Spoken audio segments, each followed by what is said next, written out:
I inherited it from my aunt, whose husband gave it to my aunt during their marriage. But I don't know the history of it apart from that. It's an interesting cluster ring. When I first saw it, I thought to myself it's going to be something like a topaz or one of these brown stones. Yes. Sometimes you get things like brown sapphires. Yes. It's a diamond in the centre. And on this side we have another one in white. But the thing about this ring that's most interesting is this one, because this is a bluey green one. All diamond set, but all different colours. And from my point of view, seeing coloured diamonds, well, it always is very exciting because coloured diamonds are extremely rare. This one is almost a sort of yellowish brown colour.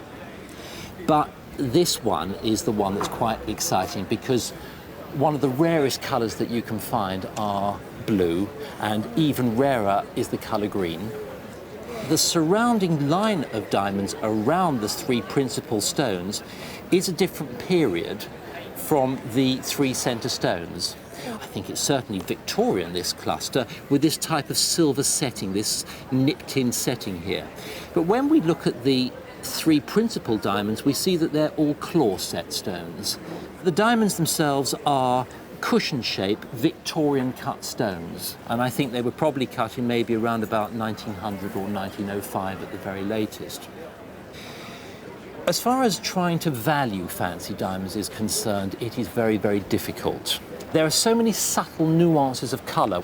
You get greyish blue, bluish grey, greenish blue, bluish green, and what you have to do with them is to send them off to a laboratory where they will actually issue a certificate stating exactly what the colour is. Let's suppose that it comes back as being a natural, fancy green-blue diamond or blue-green diamond, and that they can say it with certainty, in which case I'm going to be very broad with my pricing here and say hopefully at least £2,500 to £3,000, but it could very well be worth £5,000 with all the right gradings.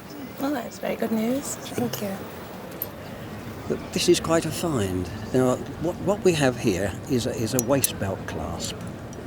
Now, on the back is stamped Earl's Court Exhibition. Mm-hmm. Right. On the front, we have 1887 Jubilee. Now, that's Queen Victoria's Golden Jubilee. Mm-hmm. And this was the very first time that Buffalo Bill came to England with his Wild West show. Mm-hmm.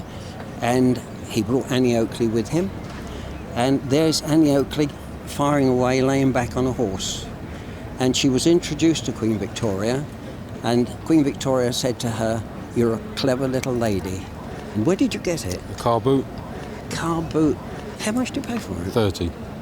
I think you can certainly put one nought on the end of that. That's lovely. And I would think possibly £300 to £400. Really? Oh yes. Annie Oakley is really collectible. Brilliant. Thank you.